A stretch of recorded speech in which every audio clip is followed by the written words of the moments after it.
Bienvenido a la Cueva del Ermitaño.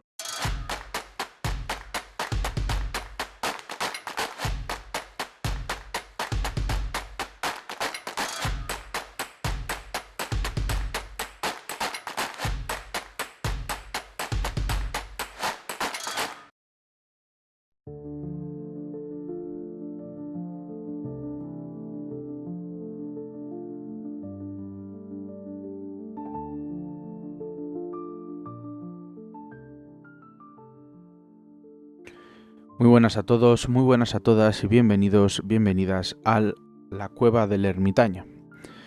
Hoy volvemos a hablar de actualidad. Hoy vamos a hablar de una enfermedad que durante décadas estuvo en segundo plano para la mayoría del mundo, pero que en los últimos meses ha vuelto a ocupar los titulares internacionales y ha despertado una pregunta incómoda. ¿Podría surgir otra pandemia mundial? El protagonista de esta historia es el hantavirus. Aunque mucha gente lo descubrió recientemente por titulares alarmistas y publicaciones virales en redes sociales, la realidad es que el hantavirus lleva décadas siendo estudiado por científicos y epidemiólogos.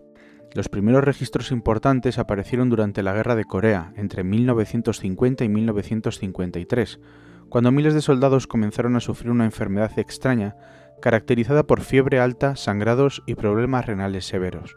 Años después se descubrió que el responsable era un virus transmitido por los roedores. Durante décadas el problema estuvo principalmente concentrado en Asia y Europa. Todo cambió en 1993, cuando apareció un brote extremadamente extraño en la región de Four Corners, en Estados Unidos. Personas jóvenes y aparentemente sanas comenzaron a desarrollar una neumonía gravísima. Las autoridades sanitarias iniciaron investigaciones urgentes y finalmente identificaron una nueva variante de hantavirus transmitida por el ratón ciervo. Durante los años 90 también empezaron a registrarse brotes en Argentina y Chile, especialmente en zonas boscosas de la Patagonia. Allí los médicos detectaron algo inquietante. Algunas personas parecían haberse contagiado sin contacto directo con los roedores. Con el tiempo se identificó una variante distinta conocida como Andes virus, y esta variante cambió por completo la percepción científica del hantavirus porque demostró capacidad limitada de transmisión entre humanos. Ya en 1996 comenzaron las primeras investigaciones serias sobre transmisión interpersonal. En los años 2000 aumentaron las investigaciones internacionales y la Organización Mundial de la Salud empezó a incluir al hantavirus dentro de las enfermedades zoonóticas emergentes que requerían vigilancia constante. También comenzaron a aparecer estudios relacionados con el impacto del cambio climático en las poblaciones de roedores.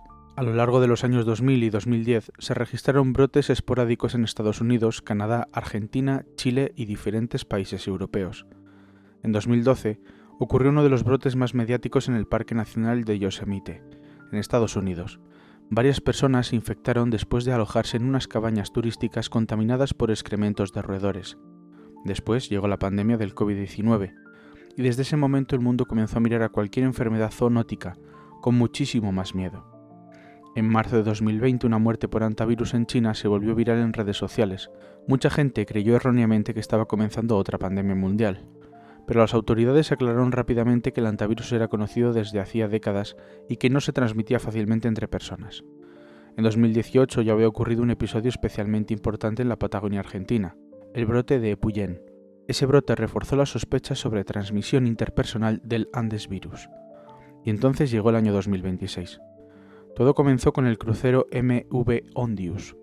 La embarcación había partido desde Ushuaia, cuando varios pasajeros comenzaron a desarrollar síntomas compatibles con hantavirus. Poco después se confirmaron casos en distintos países. Las noticias explotaron internacionalmente.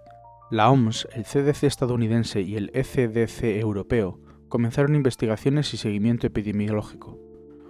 Los medios de comunicación rápidamente comenzaron a comparar la situación con el inicio de la pandemia del COVID-19. Las redes sociales se llenaron de teorías alarmistas, pero sin embargo, los epidemiólogos insistieron desde el primer momento en una diferencia fundamental. El hantavirus no se transmite como el coronavirus. La mayoría de variantes ni siquiera se transmiten entre humanos, y el Andes virus, aunque sí puede hacerlo, normalmente requiere contacto cercano y prolongado. Eso limita enormemente su capacidad pandémica. Aún así, el brote internacional de 2026 ha generado preocupación legítima, porque ha demostrado cómo un mundo hiperconectado puede dispersar rápidamente enfermedades emergentes. Los científicos también han señalado que el cambio climático, la destrucción de ecosistemas y la expansión humana sobre hábitats naturales podrían aumentar el riesgo de futuras zoonosis. Durante las semanas posteriores han aparecido nuevas noticias constantemente. Se han confirmado fallecimientos relacionados con el brote. Argentina ha informado aumentos de casos respecto a años anteriores. Europa ha reforzado vigilancia sanitaria. Estados Unidos ha mantenido el nivel de riesgo bajo para la población general. Y el verdadero aprendizaje es que vivimos en un planeta profundamente vulnerable a las enfermedades zoonóticas. El hantavirus es un recordatorio de que las amenazas biológicas no desaparecieron después del COVID-19. Siguen ahí, y probablemente seguirán formando parte del siglo XXI. Y quizá ahí esté la reflexión más importante de toda esta historia. El hantavirus probablemente no vaya a convertirse mañana en una pandemia global capaz de paralizar el planeta, pero sí representa algo mucho más profundo, el recordatorio permanente de que la humanidad nunca dejó de convivir con amenazas invisibles.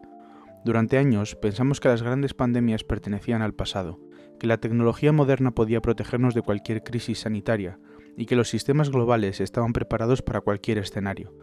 Pero la realidad nos demostró otra cosa. Vivimos en un mundo hiperconectado, ecológicamente alterado y profundamente vulnerable. Y cada vez que un virus salta desde animales hacia humanos, el planeta entero contiene la respiración. Tal vez el verdadero peligro no sea solamente el hantavirus ni cualquier otro virus específico, sino nuestra tendencia a olvidar demasiado rápido. Después de cada crisis sanitaria, aparecen promesas, inversiones y discursos sobre preparación global, pero con el paso del tiempo llega el cansancio, llega la indiferencia y vuelven los errores de siempre. El hantavirus nos obliga a mirar directamente una verdad incómoda. El equilibrio entre humanidad y naturaleza es mucho más frágil de lo que imaginamos.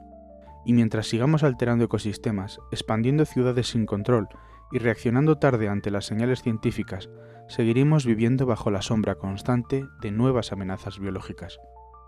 Por mi parte, nada más, nos escuchamos como siempre, la semana que viene, con mucho más.